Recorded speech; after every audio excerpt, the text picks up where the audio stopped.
మీరు తింటోంది బిర్యానీనా లేక బొద్దింకలా? Pizza order చేస్తున్నారా లేక పురుగులింటి తెప్పించుకుంటున్నారా? మీరు కొన్న పనీర్ పాలతో చేసిందా లేక పామ్ ఆయిల్ మిక్స్ చేసిందా? మెరిసేదంతా బంగారం కాదు, మనం తినేదంతా ఆహారం కాదు. ఒక్కో హోటల్ ఒక్కొక్క హారర్ స్టోరీ. చార్మినార్ నుంచి కూకట్పల్లి వరకు, మియాపూర్ నుంచి హైటెక్ సిటీ వరకు అక్కడ జరుగుతోంది వంటకాలతో వ్యాపారం కాదు, ప్రజల ప్రాణాలతో చెలగాటం. హైదరాబాద్ ప్రపంచ నగరం. ఈ ప్రపంచ నగరంలో ఒక్కసారి రెస్టారెంట్ల తీరు చూడండి. కుళ్ళిన గుడ్లు, బూజు పట్టిన ఫ్రిడ్జులు, కంపు కొట్టే కిచెన్, పాచిపోయిన చికెన్, అవుట్డేటెడ్ వంట సామాగ్రి, నూనె చూస్తే ఇంజిన్ ఆయిల్. బిర్యానీలో బొద్దింకలు, కిచెన్లోనే పావురాలు. పిజ్జా ఫ్రీజర్లో పురుగులు, ఫాస్ట్ ఫుడ్లో నిషేధిత రంగులు.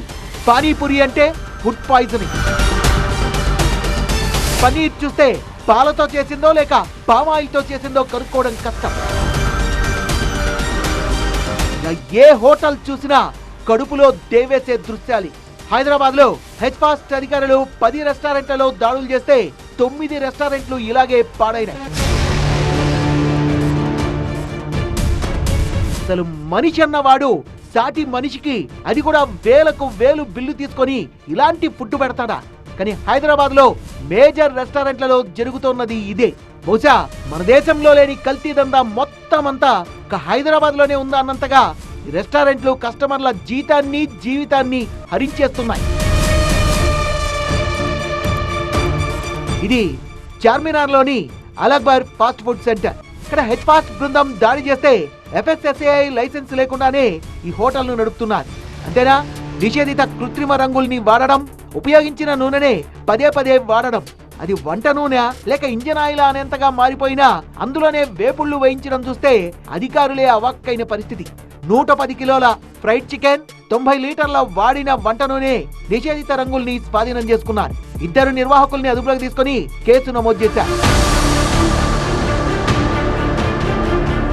ఈ దాడుల్లోనే ఇంకో షాకింగ్ విషయం కూడా బయటపడింది.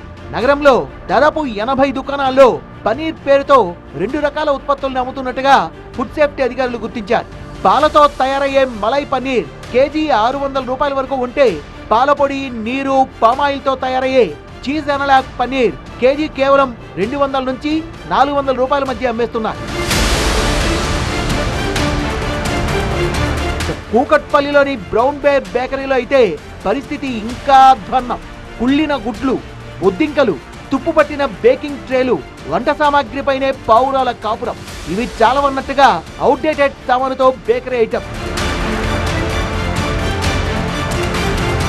జూబ్లీ ఎన్క్లేవ్ లో లాపినోస్ పిజ్జా సెంటర్ లో అయితే ఫ్రీజర్ లోనే పురుగులు, కిచెన్ లో బొద్దింకలు, గడువు ముగిసిన మసాలాలు, వెజ్ నాన్ వెజ్ అన్న తేడా లేకుండా అన్నింటినీ మిక్స్ చేసి తయారు చేయడం, లేబులింగ్ లేకుండా ఆహారాన్ని నిల్వ చేయడం.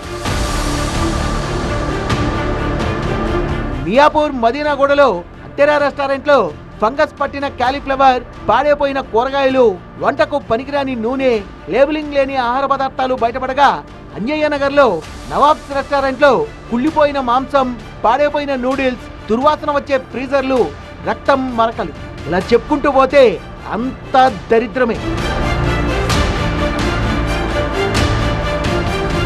బహార్ కెఫేలో కూడా సేమ్ సీన్స్. వంటగది చూస్తే ఓపెన్ టాయిలెట్స్ కన్నా అధ్వాన్నంగా ఉంది. పాడైన కటింగ్ బోర్డులు. ఈ రెస్టారెంట్ హైజీన్ స్కోరు కేవలం 40%.